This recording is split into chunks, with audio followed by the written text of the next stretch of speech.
I want to talk about something that just happened in Canada quite recently, which is very awesome, which is that gay conversion therapy has officially been banned across the entire country. So congratulations to you guys. Oh, it's fantastic. Yeah. So Bill C4. This was this is my argument for moving the entire ACA to Canada. We just have to find a location where the ACA anagram still works. Right. So there's got to be like Community of Alberta, maybe. I was thinking Alberta, right? And or Alberta maybe is the Texas of Canada. So right. I think it'll be great. There's got to be an Austin, Canada somewhere, right? Ooh, that's good. That's a good question. I'm sure. I mean, what would be great is if you moved it to somewhere with a really crazy name like Medicine Hat or Moose Jaw or something like that. Like how distinctive would that be, right? The Medicine Hat community. Well, it'd be the Atheist Community of Medicine Hat, which is interesting. Different acronym. But like if it would be Austin, it'd be funny if it was like a population of like 2,000 people and we just like move in there and just like take over the whole operation. That'd be really funny. But let's talk a little bit more about this gay conversion therapy stuff. We've talked a little bit about this on the show before, because like when I was a Christian, I just assumed that this was just a thing you could do. Like I thought that was a real legitimate place where people like studied and knew what they were talking about. You could go to a place and actually get healed of your, I don't know what you call it, your lusts, I guess, your desires. I used to work under this framework that being gay was a choice, and that even though that doesn't really make any sense, but I thought that it was something that you could break. It was something like this sounds so bad to say, but something like alcoholism, where it's like, oh, it's like which is obviously bad things about alcoholism that people don't say anymore. But it's like, oh, it's just a mental thing that you can kind of just break. And if you go through enough therapy and if you get enough treatment, like that's something you could do. So that's not what gay conversion therapy is. In fact, it's not really a therapy at all, is it? No, I mean, it's certainly not a therapy. And, but unfortunately, like terms like that are not regulated, right? Right. So there's not a lot of rules about who can go around calling what. But at least, in Canada, I'd be interested to know how they're going to enforce it, because what will be the difference between, these evangelical Christian shops who used to do conversion therapy? What if they just change the name and they say, no, it's a, young men's retreat or something like that. And what they're really doing is the equivalent of conversion therapy. Like, I wonder how the Christian communities are going to respond to this sort of thing. Yeah, I wonder if you could just have like just a regular camp, but then like they just do some of the stuff that they would do at one of these other kinds of places, right? Like I could definitely see that happening. But I don't know. Are there a lot of evangelical camps in Canada? Like I imagine there's not as many as like in the United States, but Well, I don't know. Yeah. I grew up Catholic. So we weren't so much, or I wasn't really exposed to the really evangelical stuff. I've heard of these conversion therapy camps, and there are some, and they go into like, the big forested areas like Algonquin Park and things like that. And I don't know, it's just really unsettling. And I ran into a lot of these folks in my undergrad because there were these, campus church groups and things like that. And so they would have maybe not conversion therapy retreats, but they would go to these camps and they'd be like focused worship camps. And they come back and tell these stories that are very like cult reminiscent,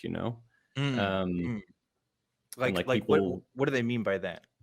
Well, so they would come back and they talk about like, oh, he's like, oh, what'd you do at your camp? And they say stuff like, oh yeah, we like spent 3 hours just playing music and thinking about God and chanting. I'm like, that's really weird. And they're like, no, it was amazing. I was filled with the Holy Spirit. And like, I don't know. I just, it's a lot of that groupthink and a lot of strange behavior. And I could never really understand the pull of it. But I mean, I guess it appealed to them, right? Yeah. But yeah, I mean, I don't know what they would do for like a conversion therapy thing. I guess a lot of praying. It reminds me of like a lot of these rehabilitation clinics because I Mm. think people feel the same way about these. I don't know how many people realize that most rehab places are BS. Like I would say more than half. I don't know the exact numbers, but a lot of them are like just profit institutions. They're definitely there to make Mm. money. Like Dr. Phil's gotten accused of this for promoting a lot of these organizations and stuff. But a lot of it has the same problems where they're not based on any real rigorous methodology. There's no Mhm. like real research that shows like, yes, this is how you can change someone's sexuality by doing this electroshock therapy or doing these kinds of group therapy sessions. And even though they try to employ these things at these camps, but it's all based on BS. I mean, they always try to get funding for these things, but it never works. And of course, there's been a lot of people who have spoken out about these camps. I think it was the president from the ex-president of like Exodus International, who's now Mm. like said that he was ex-gay, now isn't. It might be a different organization. And then there was we've had people call into the show, at least one person who's told us about their experiences with some of that stuff. So it's definitely like I think it's straight up abuse what they're doing at these institutions. I mean, I Mhm. think that's fair to say, and I'm really glad that Canada's made that step forward. I really wonder how long it would take for the United States to see a similar kind of legislation, because I could see it not happening for a while, at least on a national level. I know there's some states that have been talking about it, but probably not in Texas anytime But soon. it seems less controversial than like abortion laws to me. What do you mean by less controversial? You think like most people are against it, or do you think I most would people aren't? think, well, I would think that it would be less I don't know, I think it'd be less objectionable to the general population to ban conversion To ban it? camps. Yeah. That's Yeah. my impression, but I'm not an American. I think, it's funny because I've been seeing people's takes on this, and there's a lot of bad takes. There was at least Mm. one pastor guy that was, we talked about this before the show, but he was like, there's this whole video of him complaining about this is taking away our religious expressions. This is against our ability to express ourselves religiously and profess our beliefs. And I have a feeling like people would do the exact same thing here. The exact Yeah. same thing here. But, I mean, we did pass gay marriage as a thing a couple of years ago, and Yeah. that happened. So maybe it could happen. I don't know, but very Yeah, interesting. that's an interesting take because it goes back to what I think comes up a lot on these shows is where, like, how far do your religious rights get you? Mm-hmm. How much pain can you inflict in expressing your religious freedom or living out your religious freedoms? Yeah, And I think that's the thing that comes up a lot on the show. it's true. But I think a big problem with that argument, of course, is one, obviously we don't agree with the premise that any of what they're saying is true. But even Yeah. beyond that, what happens with these kinds of stuff is they're sending kids. I mean, they're sending people under the age of 18 to this Mhm. stuff who really can't consent to any of this stuff, and who oftentimes are actively protesting against it. But it's their families that are really making them do it.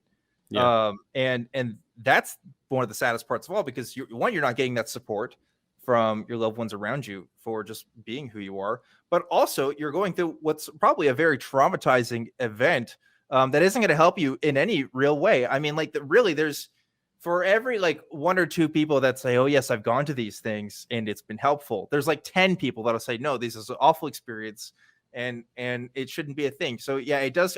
In my mind, of course, and we would both agree, it crosses that line of abuse. I think that's how Mhm. you have to lay it out, right? Like, how do you have to lay out a secular case that this is just a human rights violation more than anything. I Mhm. think that's how you would convince people. So here's a question for you then. Mm-hmm. What if whatever method that they used was Yeah. successful, Ooh. hypothetically? Oh. So like they And wait. Okay. So wait. Okay. to Wait. make Go. it I'll to let you make him finish. okay, fine, go ahead. You finish this. Finish this. No. I'm Okay. interested. All right. So let's say it works. Okay.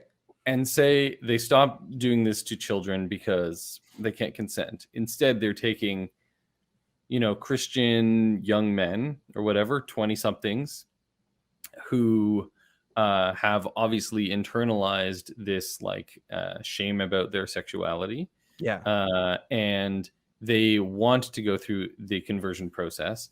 It's still abusive in nature, but it's also effective. What would you say to something like that? Well, I guess if it's abusive in nature, I still wouldn't let it happen, right? Like, hypothetically, if there was a treatment process you could go through where you could change your sexuality and the results for it were pretty unanimous on it, I could see how somebody might want to do that. But I don't know, because like, well, what now you can't. But yeah, well, again, like I would want to read, and I wish that I had. I'd want to read exactly what this new law says, right? Like, what do they mean by conversion therapy? What's their definition? What are the procedures that are like included and excluded from this conversion therapy?